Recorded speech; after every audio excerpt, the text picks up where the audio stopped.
sama, warna baju sama, tidur sama, mandi sama, apa-apa sama. Itu agak pantang.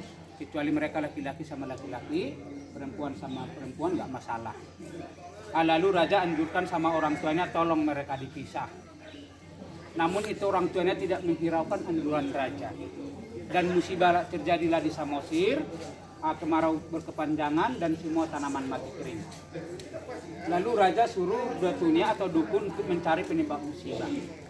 Lalu si dukun mengadakan ritual khusus dan memperoleh penyebab musibah bahwa mereka telah melakukan hal-hal yang tidak baik karena mereka saling jatuh cinta.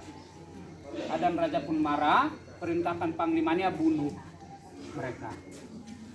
Dan orang tuanya mendengar berita itu, lalu orang tuanya ungsikan anak-anaknya ke tengah-tengah hutan sana, dibuatkan gubuk biar jangan nampak dari panglima raja.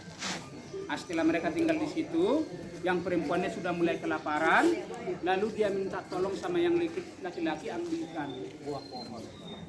Namanya pohon tada-tada, memang batangnya berduri, tapi buahnya rasanya manis bila sudah matang. Nah, yang laki-laki manjat dan dia menempel di pohon itu. Yang perempuan ingin bantu mengalami nasib yang sama, mungkin kena karma atas perbuatan mereka. Lalu orang tuanya minta tolong sama 5 orang pintar untuk membantu, semua menempel. Maka yang aslinya ada 7 tingkat, pasangan kembar tadi 5 orang pintar. Tapi ada dukun sakti berhasil, dengan dia baca-baca mantra, pohonnya ditebang dan rubuh, hujan pun langsung turun. Pertanda musibah telah berakhir. Dan waktu hujan turun, angin bertiup kencang, petir menyambar, si dukun tadi merasa ketakutan, dia kembali ke kampung. Tunggu sampai besok pagi hujannya reda, si dukun tadi masuk lagi ke tengah-tengah hujan itu, tapi orang-orangnya sudah tidak ada, hilang, tinggal pohonnya. Dan atas bantuan tukang pahat, tukang ukir terbaik, pohonnya dibentuk, diukirlah seperti orang-orang yang menempel tadi. Dengan proses yang sangat lama, siap, dan diserahkan kembali ke orang tuanya. Maka dulu si orang tuanya menganggap inilah pengganti anak mereka dan selalu mengadakan ritual-ritual khusus. Dan perlahan-lahan ini tongkat punya kekuatan, dinamakanlah tunggal panaluan. Tunggal itu artinya satu, panaluan itu penakluk. Dan ini dulu tongkat bila mana dia berdiri tanpa alat bantu, itu pertanda mara bahaya akan tiba dan raja akan siap. Bisa juga digunakan untuk mengeluarkan ilmu hitam yang ada di dalam tubuh yang siap dieksekusi tadi. Karena dulu orang Batak Samosir ini sebelum mereka anut agama, ilmu hitam mereka rata-rata kuat.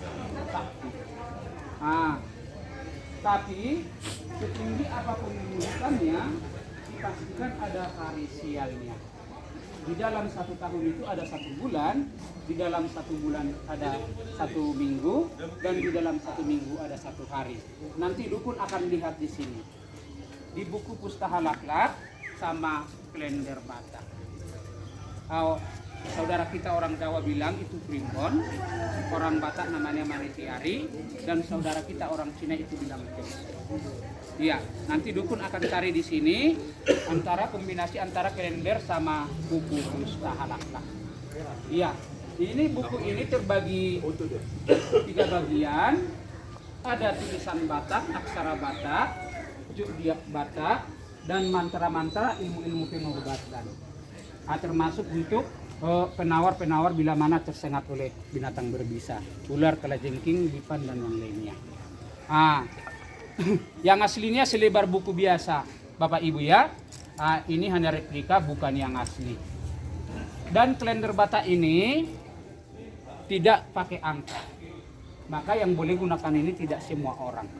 Hanya orang-orang tertentu, orang-orang pintar, dukun atau datu, orang Batak bilang. Nah, setiap bulannya 30 hari, nggak pakai 28, 29, 31. Tapi dia bacanya dari kiri ke kanan. Namanya si Pahasada, si Pahadua, Tolu, sampai 12. 12 bulan, 360 hari dalam 1 tahun. Memang kalender ini terbagi 2 bagian besar, hari baik dan tidak baik. Nah, setelah dukun menentukan hari baik untuk atau mencari kelemahan orang yang bersalah tadi, dan yang bersalah ditariklah ke meja bundar ini hadap-hadapan dengan raja, dan raja duduk di sini. Ya, tadi bapak ini terdakwa, nah, sekarang jadi raja. Nah, yang lainnya boleh duduk di kiri kanan raja. Biasanya yang bersalah akan ditutup matanya dengan kain ulos. Itu tujuannya untuk menghindari kontak mata.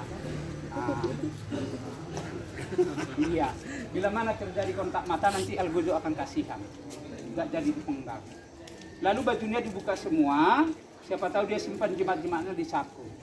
Digantilah dengan ulos untuk menutup auranya. Nah, seperti ini ya. Lalu tangannya diikat ke belakang pakai rotan biar jangan melawan, kaki juga diikat biar jangan lari.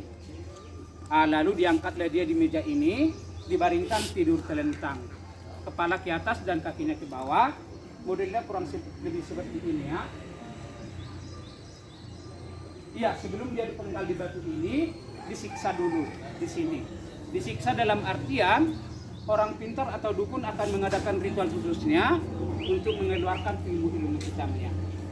Pertama-tama, dukun akan ambil pisau kecil seperti ini, dicoba, sekujur tubuhnya akan diiris-iris.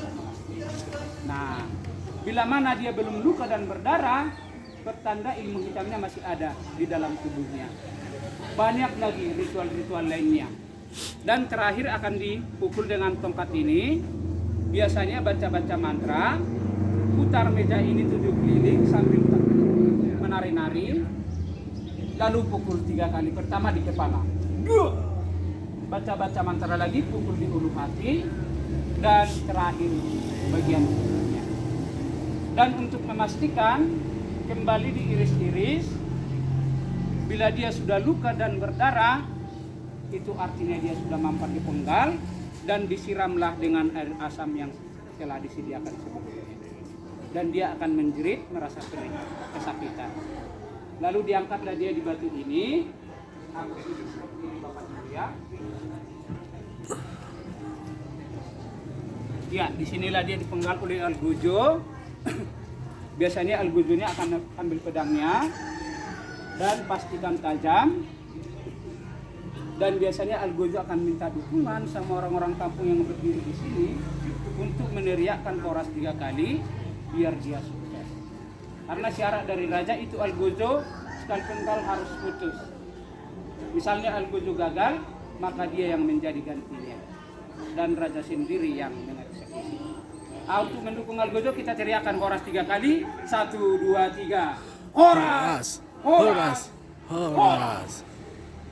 Iya, dan memang itu Algojo biasanya langsung berhasil karena di sini tadi sudah dinetralisir. Dan badannya diangkatlah ke meja ini dan kepala diperlihatkan ke raja, Nyom Maraja. Dan atas perintah raja, ini kepala akan digantung di gerbang masuk. Semacam peringatan untuk orang-orang luar sana, janganlah melakukan kejahatan. Maka Bapak Ibu jangan pulang dari sana, karena nanti akan ada teriakan di situ, Bapak Ibu. Karena dulu kepala digantung di sana. Pak, Bu, kita pulang dari gerbang belakangnya, kata penjaga loket. Capek nanti Bapak Ibunya pulang-balik. Iya, karena di tempat ini, gerbang masuk dari depan, gerbang keluar dari belakang. Satu gerbang masuk, satu gerbang keluar. Tadi badan diangkat di sini ya, lalu diambil lapis kecil ini, dadanya dibelah, ambil hati jantungnya dimasukkan ke dalam piring, disaksikan oleh raja, dan dicincang halus-halus Bapak Ibu. Inilah yang dikasih bumbu. Garam, asam banyak-banyak, bumbu-bumbu khas Batak lada, cengkeh, pala, dan macam-macam. Dan setelah Ramadan lengkap dulu, nah inilah yang dibagikan raja siapa.